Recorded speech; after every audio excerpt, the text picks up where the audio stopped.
My name is Dr. Sharon Bigger. I'm a postdoctoral fellow here at the University of Utah College of Nursing, and my program of research focuses on care planning communication, so advanced care planning and in-the-moment goals of care conversations with various populations. A global health area of interest that informs my work and about which I'm very passionate is serious illness care and end-of-life care. If we stop to think about it, everyone will die. Everyone in the world one day will die. We don't have to think about it as something that's scary. We can think about it as something that is natural and also universal. And I'm interested in the various ways that people make meaning about that reality. To me, engagement is key to global learning. I'm going to tell you a story about how I learned about global learning. When I was a little girl, the only places I ever traveled were to the beach, to my grandparents' homes, and to summer camp. But at my summer camp, half of the counselors were international staff. So from the age of 7, I was meeting people from Ghana, Australia, South Africa, Mexico, Belgium, Sweden, Germany, places all around the world. And I got to experience this engagement in community. Here we are, all learning together, growing together, living in community together. And I feel that that really made an imprint upon me as I grew. One summer, I had the opportunity to have an internship in Washington, D.C., and I wound up working for an organization called International Voluntary Services, where I met a new friend named Javier, who was from Colombia. And he said something to me that I have never forgotten. And that was, travel is the best teacher. And when I was in college, I had the opportunity to travel to Spain. And that was the first time I ever got on an airplane. And I began to see what he meant by that. But it wasn't just about traveling to another country. I began to see travel as the best teacher, meaning anytime I engage with someone from a different walk of life, I'm able to travel in my mind. I'm able to broaden my perspectives. I'm able to reflect on my own understanding of the world. And so those experiences at summer camp and at my internship and in Spain really set the stage for me to seek out more global learning throughout my life. My current work is in serious illness care and end-of-life care. Here in the United States, we have 2 separate service lines. Palliative care is for someone with a serious illness that is life-limiting. For example, heart failure, COPD, dementia, but they may not necessarily have a prognosis of 6 months or less. In the United States, when someone is deemed to have a life prognosis of 6 months or less, they then become eligible for the hospice service. Whereas palliative care is consultative service that can overlay some curative treatment. For example, if someone had cancer, they could go see their oncologist and receive radiation and chemotherapy and have the palliative care service layered over top of that for optimal symptom management to help manage pain, any symptoms of discomfort like shortness of breath, nausea, etc. At such time as one is considered to have a prognosis of 6 months or less, they then become eligible for the hospice Medicare benefit here in the United States. That is a more comprehensive service that is designed for people who are no longer pursuing curative treatments. Hospice and palliative care look different in other countries. For example, in Mexico, they only have palliative care. They do not have hospice care. It's all considered under one umbrella, palliative care, and it's paid for out of private insurance or private pay. In Scotland, they also have palliative care and hospice care, but the hospice care looks different in Scotland. For example, in the United States, when someone receives the hospice Medicare benefit at home, they have one nurse, their hospice nurse. They might have some other team members as well, such as chaplain, social worker, nurse aide, volunteer, etc. But in terms of nursing care, there is one nurse who is their nurse case manager, and maybe an on-call nurse who's available at night and on the weekend. In Scotland, the hospice service looks different because they have the National Health Service. By virtue of living in a neighborhood, everyone has access to a primary care clinic in their own neighborhood. Everyone has access to a home health nurse whose home base is in their own neighborhood. And the hospice service comes in as a layer on top of that. It's really more of a consultative service. So it was very interesting for me to see 3 different systems and how hospice and palliative care can work in optimizing outcomes for people with serious illness and who are approaching the end of life. And ultimately, what it told me was that these systems are not set in stone. We can shape these systems. We can look at what are the systems that are in place and what are the outcomes that are happening. So often in the United States, we think that we have the most and the best of everything. And the reality is, for example, when compared to other industrialized nations, the United States unfortunately falls behind in metrics such as life expectancy, maternal mortality, infant mortality, and access to care. So having seen multiple different systems made me realize, oh, there's more than one way of doing things. We can be the shapers of our healthcare system. We can look at what will work best for our society and how can we alter the systems in big and in small ways to optimize the outcomes. And in my case, these outcomes would be for serious illness care and end-of-life care. Global learning is essential to nursing education because all of our patients and families come from various walks of life. So the earlier we start to learn and practice opening our minds and learning from the very communities we are hoping to serve, the more we will be able to practice that throughout our nursing careers.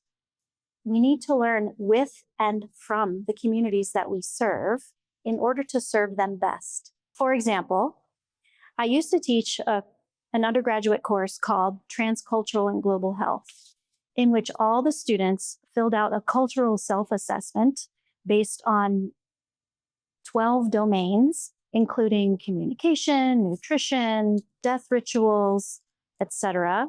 They filled it out for themselves, and then they took that same template and interviewed an older adult family member. Then they were assigned to write a paper comparing those results and telling the reader about their own familial culture. What they shared, the values and practices that they shared with the older adult family member, the way they differed, was an exercise in self-awareness. I then began to observe these students interacting in clinical settings with people from various walks of life. And they seemed to come from a place of greater self-awareness having completed that exercise, so that the way that they lived their lives and understood things was not the right way or the only way, but just one way of many ways to do life.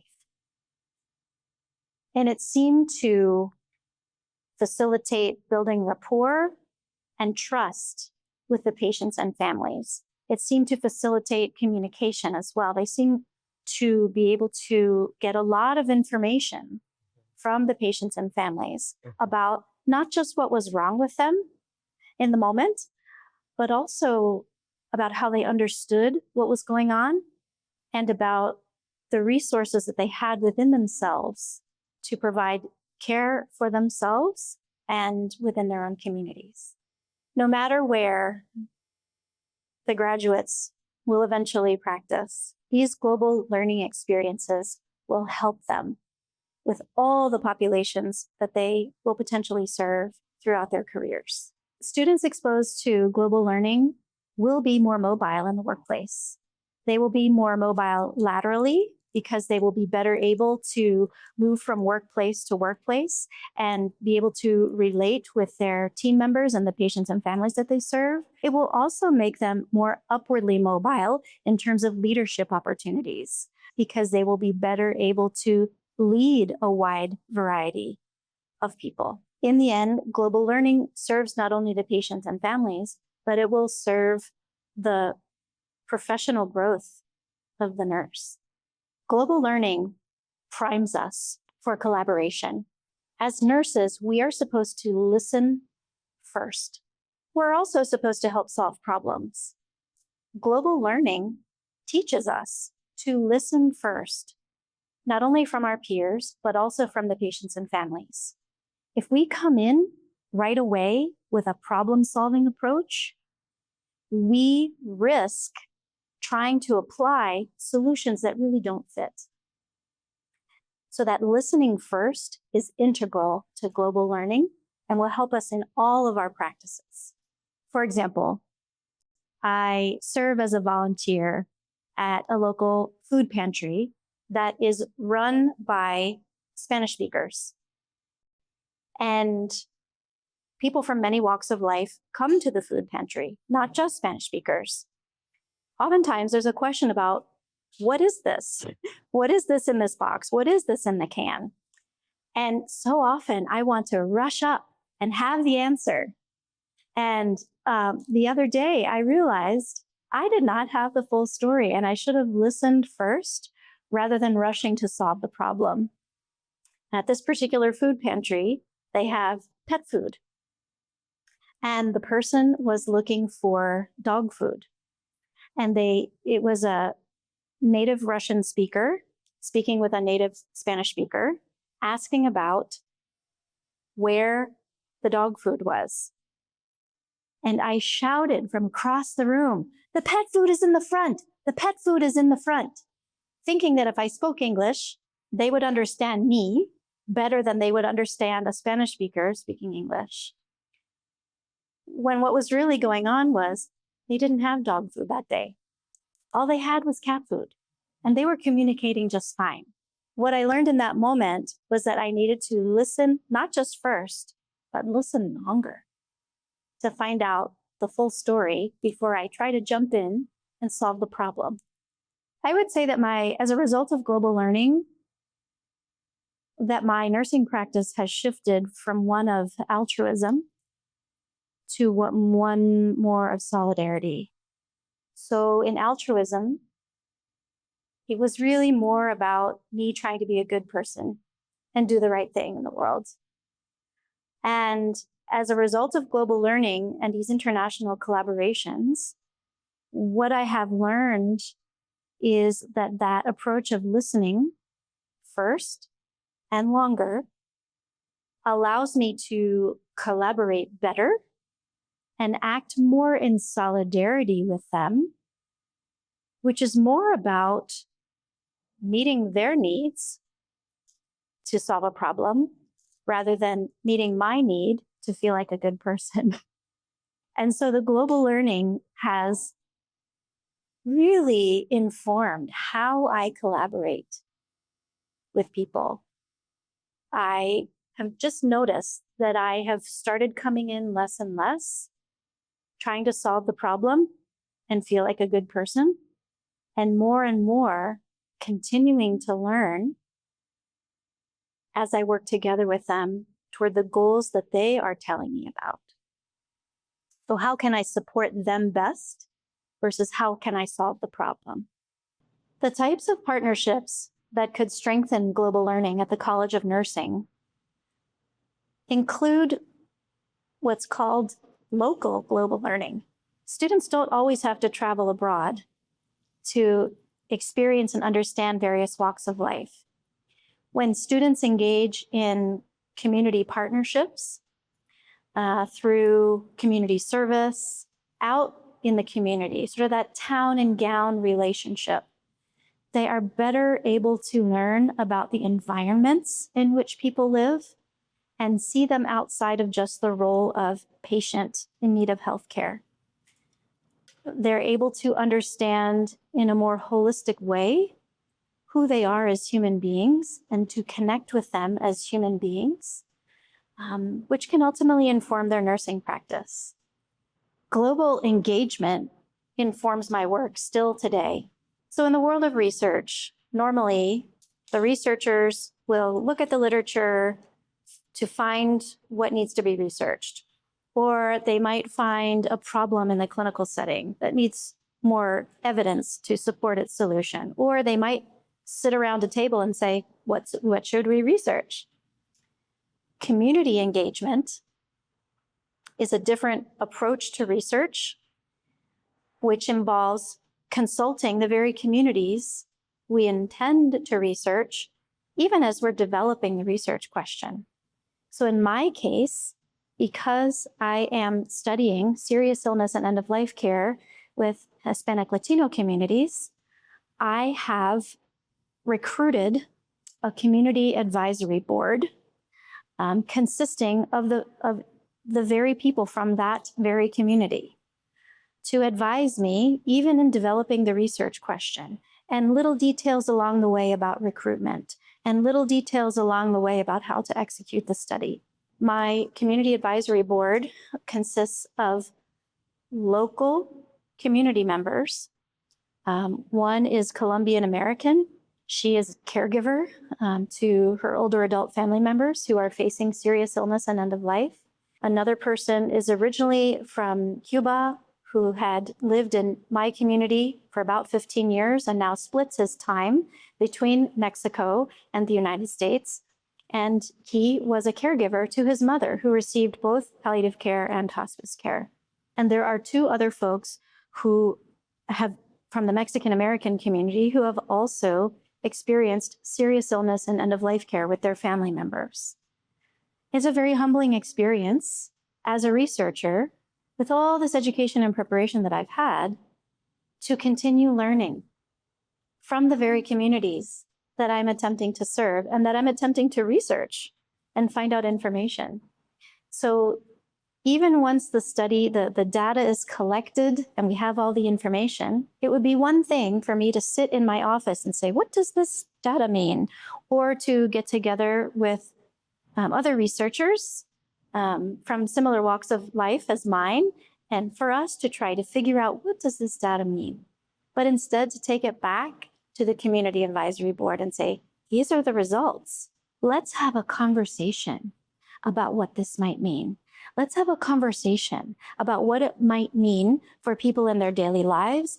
Let's have a conversation about how this data might impact changing the healthcare system to better serve this community. Mm-hmm. It's a wonderful experience. It's an experience that I look forward to every time I engage with the community advisory board, because I am engaging in global learning, local global learning, every single time I interact with them. And it is my hope that it makes the research of better service to the community, because representatives from that very community have informed it all along the way. And what I learn every time I engage with the community advisory board is that cultures are not monolithic. I can't say Hispanic Latino and expect to get 4 identical responses from the community advisory board. Each of them, as individual human beings, brings their own life experience to the table, and they also represent various aspects of various Hispanic and Latino cultures. And it gives me a taste of the vastness and the complexity and the richness of Hispanic and Latino cultures. It makes me curious to learn more and to understand more. I see great potential at the College of Nursing to integrate global learning, not only for students, but also for faculty, staff, and postdoctoral fellows. The first way that I see is through inviting guest speakers from various walks of life to visit the College of Nursing in person or by online video technology. In person, I think, is better because you get to interact with the person as a human being and be in one another's presence, sitting at the table together, literally and figuratively. The second way that I see is through the College of Nursing supporting community engagement. Some of the richest learning experiences that I had, especially as an undergraduate college student, was getting off campus and engaging with community groups. So in any way that the College of Nursing could support students engaging with the community off campus, I see that as facilitating local global learning. And finally, any kind of cultural self-awareness activity can facilitate global learning. For example, Purnell is a theorist, a transcultural nursing theorist who has 8 domains, and such as nutrition, communication, death rituals, etc. So even something as simple as having a worksheet with those domains listed and having the students engage in some reflective exercises. What does this look like in my personal life? What does this look like in my family? What does this look like in my community? Are they all the same? Or is it different with me than it is in my family? Is it different in my family than it is in the community at large? So that each student can come to that place of what's important to me and why. Because I have seen, having facilitated activities like this, that the students then come from a place of appreciating the uniqueness of how they understand the world and how they live in the world. And when they interact with others from other walks of life, they are more interested and intrigued and appreciative of their uniqueness, and interacting from that place of awe of how interesting it is that we all live on this planet together and we see things sometimes similarly and sometimes differently. And here we are all together. I've learned so many lessons through global learning. One example that comes to mind is something that I've learned from Latino people, and that is the importance of respect. What I've observed is that respect is a kind of currency. And what I mean by that is someone could have very little money and someone could have a lot of money, and it does not matter, because the more respect someone has for whoever they're interacting with, the wealthier that person is in this life.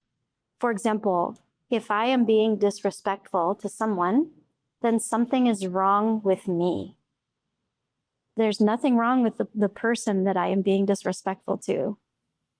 The more respectful that I am, the more powerful I am, the more human I am, and the more able I am to collaborate, to get things done, to function. It's been a profound lesson from the Latino people that I have worked with. It's the importance of respect, mutual respect, regardless of someone's economic class or walk of life or how they might be treating me, that the more respectful I am, the more powerful I am in any given situation. And it's not a power over, it's maintaining my own self-worth. But when I'm respecting you, I'm also respecting myself. It's been a profound lesson for me. The second lesson that I've learned through global learning is how interesting it can be to observe different communication styles. I was raised to communicate very directly.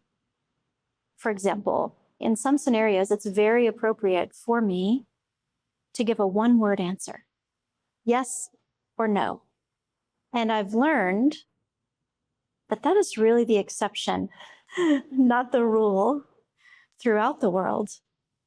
So for example, when I'm speaking Spanish, I very rarely give a one-word answer. Instead of saying no, I might say, that's a very interesting question. In my experience, I really haven't observed that.